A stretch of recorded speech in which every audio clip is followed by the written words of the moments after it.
The chamber of the Galactic Council was a cathedral of stars. Its vaulted ceiling shimmered with projected constellations, and every wall pulsed faintly with the glow of alien technologies older than humanity's first fire. Delegates of 1,000 species shifted uneasily in their crystalline seats, their bodies flickering, swaying, or chittering depending on biology. At the center, upon a dais carved from a single black meteor, sat the High Tribunal. Their voices were the law. And on this day, that law was aimed squarely at Earth. By unanimous decree, the voice of Chancellor Vyrix, a towering avian form with eyes like molten silver, cut through the chamber. The species designated humanity is hereby declared a destabilizing force to the galactic order. Their presence, technology, and aggression are deemed a threat. From this moment forward, humans are outlawed. A hush fell over the chamber. Outlawed. The word carried more weight than exile, more finality than war. To be outlawed by the Council meant to be erased. Every species in the galaxy would be bound by treaty to hunt, arrest, or destroy any human on sight. Some delegates bowed their heads in silent approval. Others looked away, unsettled by the ruthlessness of the decree. But not one spoke in opposition. Not one dared. On Earth, the announcement arrived in fractured echoes. Broadcasts were intercepted, warnings flickered across deep space channels, and within hours, the truth settled like a thundercloud over humanity's fragile peace. In Washington, D.C., the President of the United Earth Republic addressed the planet. Jonathan Hale, a man whose tired eyes betrayed sleepless nights, stood at the podium as billions watched. "They have condemned us," Hale said, his voice heavy but steady. "Not for crimes proven, but for fear of what we might become. The Council has cast humanity out of the stars. They would see us broken, divided, destroyed. But I say to you tonight, humanity has never surrendered to fear. And we will not begin now." The crowd roared, though many trembled. Mothers clutched their children tighter. Soldiers, stationed in orbit or hidden bases, felt the weight of orders that had not yet come but soon would. Among them was Commander Rachel Whitaker, stationed aboard the TSS Resolute in the outer colonies. A woman of 39 with a scar running from her temple to her jaw, a relic of the Europa riots, she stared at the transmission in silence. Her officers waited for her reaction. "They finally did it," whispered Lieutenant Mark Donovan, a broad-shouldered man with a restless energy. "They made us criminals just for existing." Rachel folded her arms. "No," she said coldly. "They made us prey. And if history has taught us anything, it's that prey can be dangerous when cornered." The outlawing wasn't just words. Within days, Council enforcement fleets appeared along human trade routes. Merchant vessels were seized, their crews shackled and dragged into alien courts. Colonies near neutral zones vanished into smoke as alien warships descended without warning. On Mars, families were rounded up by syndicate enforcers who claimed to act in the name of galactic law. The images reached Earth, sparking protests, riots, and the first whispers of rebellion. In a hangar deep beneath Colorado's Rockies, far from the eyes of the Council, a meeting was underway. Dozens of officers, engineers, and politicians gathered in shadows. The room thrummed with urgency. "Every day we wait, more of our people vanish," said General Thomas Briggs, his gravelly voice filling the chamber. "If we don't act, we'll be wiped out before we've even begun to fight." Rachel Whitaker sat at the table's edge, silent until now. Her eyes swept the room, men and women whose shoulders sagged beneath centuries of history. "The Council believes outlawing us will fracture our unity," Rachel finally said. "They're counting on fear to keep us compliant. They're wrong. Humanity's strength has always been forged in fire." She leaned forward. "We don't survive by hiding. We survive by preparing. By rising." Her words hung in the air. A silence followed, not of disagreement, but of grim understanding. President Hale, appearing by secure transmission, gave his final nod. "Then it is decided. Project Iron Dawn moves forward. The Armadas must be raised in secret. Not as weapons of conquest, but as shields for our survival." In the weeks that followed, whispers turned into plans, and plans into steel. Deep in the shipyards of Titan, new hulls began to take shape under cloaked fields. Old warships, long mothballed after Earth's civil wars, were reactivated in hidden bays beneath the seas. Colonies on the fringe contributed ore, engineers, and silence. Every hand was needed, and every life carried risk. For the first time in generations, humanity was united, not under hope, but under threat. Rachel walked the length of the Titan docks one night, her boots echoing against the metal floor. Before her loomed the skeleton of a dreadnought, its frame stretching like a mountain into the void. Its nameplate had not yet been etched, but the whispers among workers called it Leviathan. Donovan walked beside her, eyes wide. If the council even suspects this. They won't, Rachel interrupted. Not yet. They believe we're broken. That buys us time. But when they learn the truth, she placed a hand on the cold steel of the unfinished hull. They'll see what humanity becomes when hunted. Far across the galaxy, in the glittering capital of the council, Chancellor Vyrix received a report. Alien scouts had noticed strange energy signatures on the fringe of Terran space. Mining operations, they said. Perhaps trade. But no proof of warship construction. Vyrix dismissed the warning. Humans were emotional, yes. Stubborn, yes. But capable of uniting on such a scale? Impossible. And so the council turned its gaze elsewhere. Confident. Secure. Blind. On Earth, the night sky glittered with familiar constellations. Families still gathered in homes, children still dreamed, life still pulsed. But beneath the surface of oceans, behind the veil of asteroid belts, and in the silence of dark space, the first human armadas stirred awake. They were not yet ready for war. Not yet prepared for the full weight of the galaxy. But already, ships rose from their cradles, engines humming like heartbeats. And in the quiet darkness of her command chamber, Rachel Whittaker whispered words she dared not speak aloud in the council halls of Earth. They outlawed us too late. The first blood was spilled in silence. A Terran freighter, the Aurora Dawn, slipped through the edge of the Clerian corridor, an ancient trade route humans had used for decades to move ore and supplies between colonies. Its crew was small, barely a dozen men and women, none of them soldiers. But to the Galactic Council's enforcers, their crime was clear: they were human, alive, and defiant enough to travel where they were no longer welcome. 3 patrol ships descended from the black, their hulls gleaming with the golden crest of the Council. The Aurora Dawn's captain, Michael Reyes, sent out a desperate transmission: "We are unarmed. We are traitors. We carry no weapons." The patrol ships gave no reply. What the crew saw next was not warning fire, but annihilation. A beam cut across the void, slicing the freighter in half. Bodies and burning debris scattered into the cold, empty dark. No survivors. No witnesses. Only silence. But silence never lasts. When fragments of the freighter drifted into the hands of human salvagers weeks later, the images of the slaughter raced across Earth's networks. The effect was immediate. Protests erupted in New York, in Beijing, in Lagos. On Mars, miners hurled rocks and firebombs at alien patrols. On Europa, human workers walked out of council-owned factories, their fists raised in defiance. The council had wanted compliance through fear. Instead, they had poured fuel on the embers. Commander Rachel Whittaker stood in the briefing chamber of the Resolute, her hands pressed against the holographic map of Terran space. Red markers flared across the display: council attacks, missing convoys, captured colonies.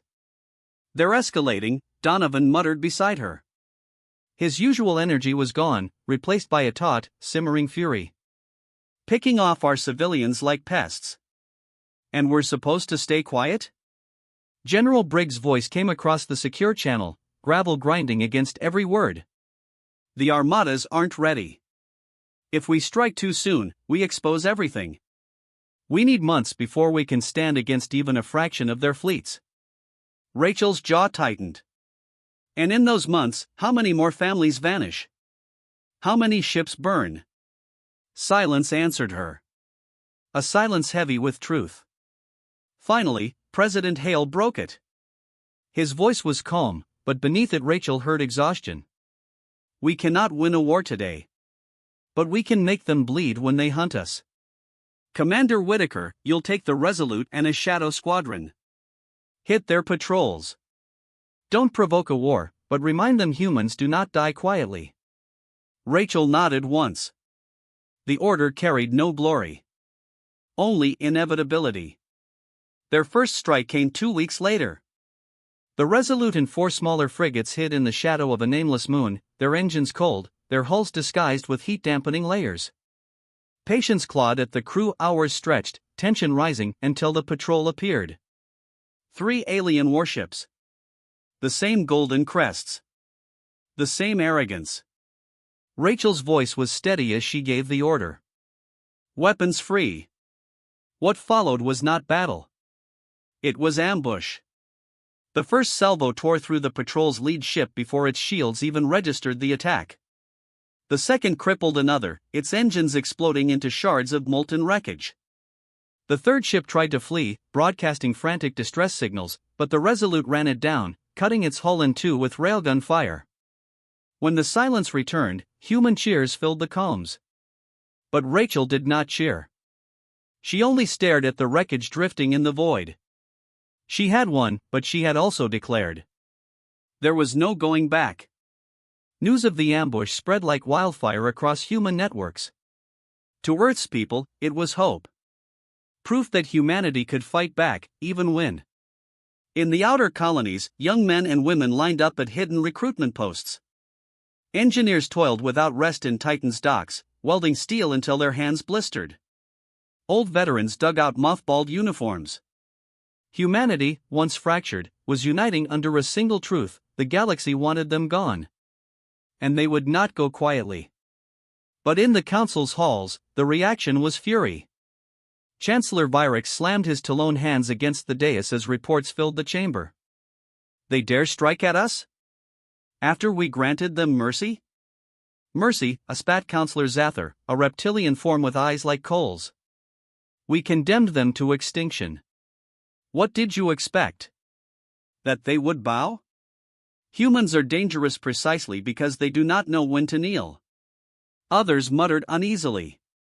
Some called for immediate extermination fleets. Others urged caution, fearing that swift annihilation would rally sympathizers in the shadows of the council.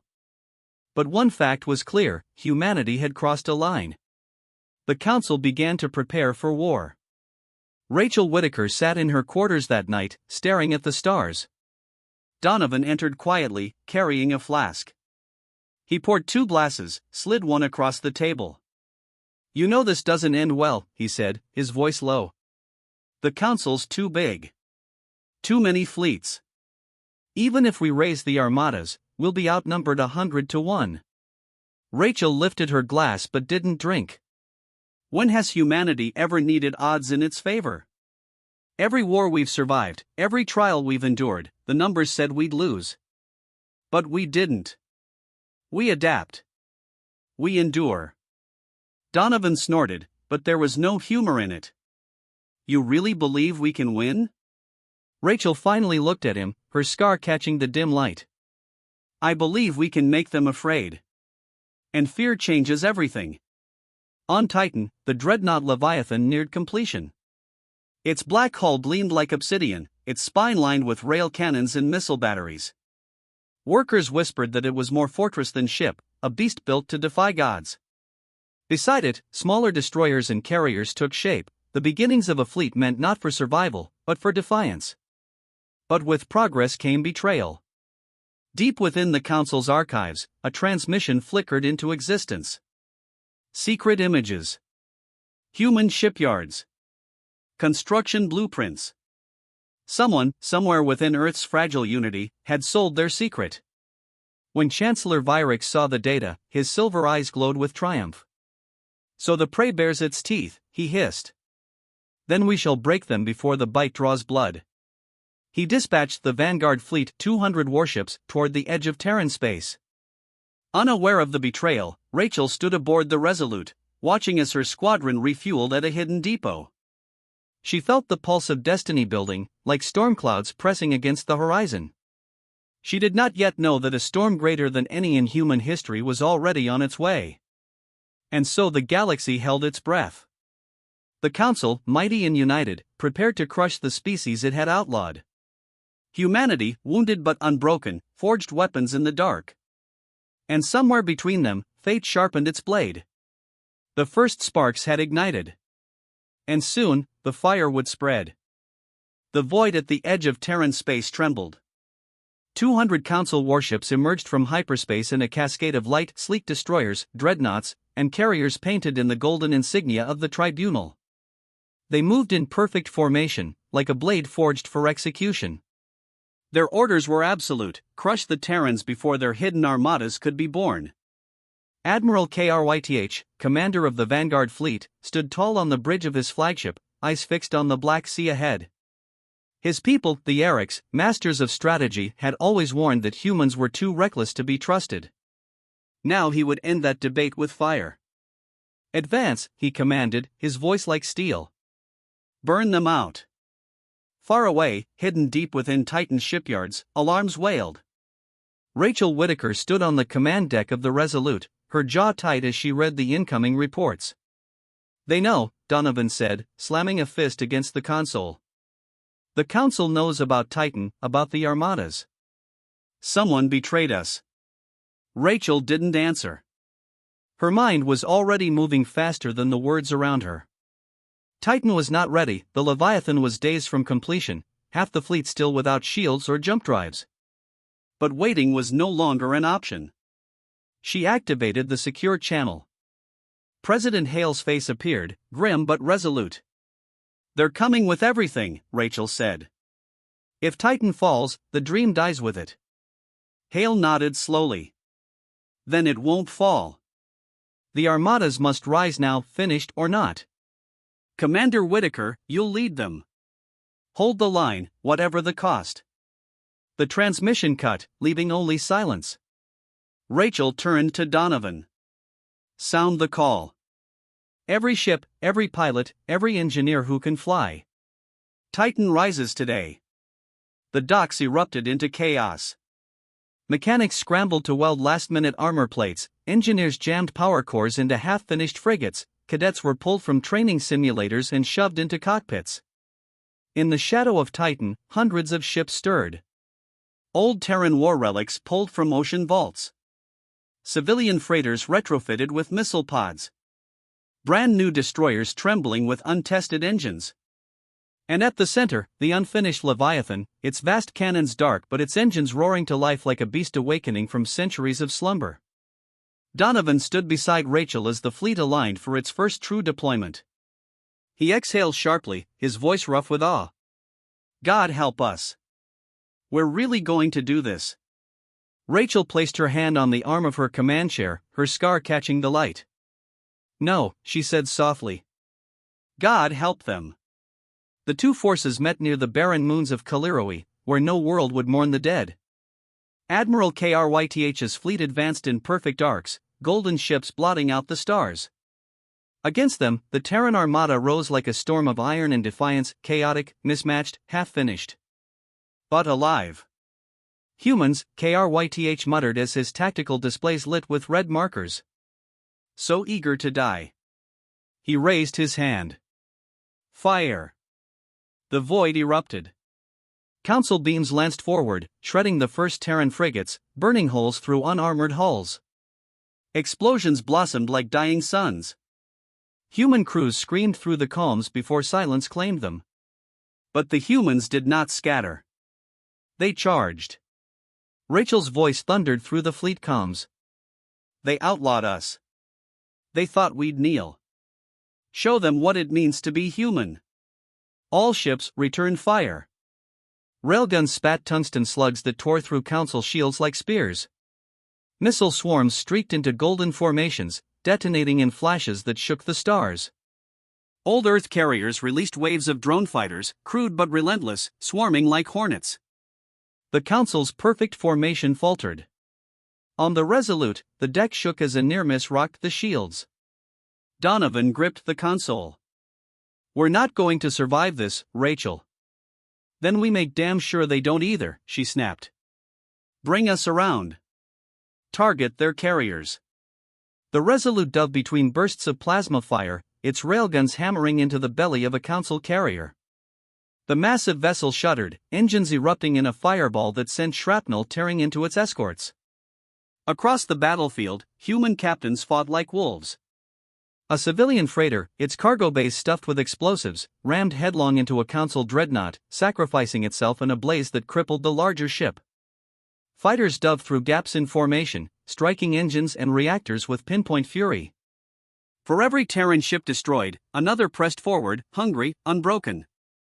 Admiral Kryth watched in disbelief. This wasn't strategy.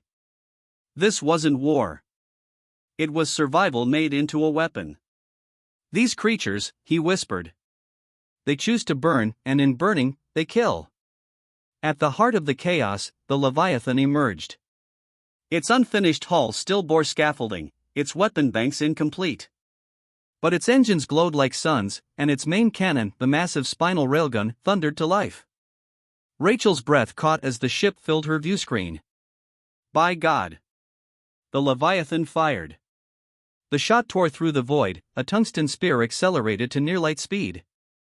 It punched through a council battleship and kept going, ripping another in half, the shockwave scattering debris across the battlefield. One shot. Two ships destroyed. The Terran fleet roared in unison. Morale surged. Even in its infancy, the Armada had a titan among them. Rachel gritted her teeth. Push them back. Titan rises. Hours bled together. Ships burned. Hulls cracked. Crews screamed their last words into the void. The Terrans fought not as an empire, but as survivors who had nothing left to lose.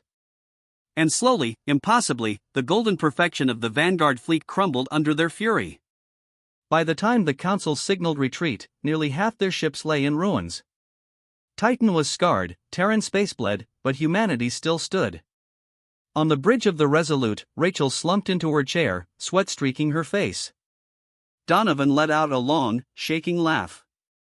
Rachel, we survived. Rachel's eyes hardened as she looked at the wreckage drifting through the stars. Survivors floated among the dead. Fires burned in silence. The cost was beyond measure. But humanity had done what no outlawed species ever had, they had defied the Council and lived. In the Council chambers, fury reigned. Chancellor Vyrex's silver eyes blazed as the casualty reports poured in. The humans were not crushed. The humans were rising. They must be eradicated, Vyrex snarled, his voice echoing across the chamber. Every world, every colony, burned until nothing remains. If we hesitate, the galaxy itself will tremble before them. Back on Titan, Rachel stood on the observation deck, watching the Leviathan loom above the shipyards. Workers cheered its survival, even in its broken state. Families wept for the fallen, but their tears burned with pride. President Hale's voice echoed through the fleet channels. Today, we have shown the galaxy the truth. They may outlaw us. They may hunt us. But humanity does not kneel. From this day forward, we rise together not as prey, but as a force the stars will remember. Rachel whispered the words to herself as she gazed into the void. They wanted us gone. Instead, they've made us eternal. And as the Armadas gathered, battered but unbroken, a new truth carved itself into the stars. Humanity was no longer outlawed. Humanity was inevitable.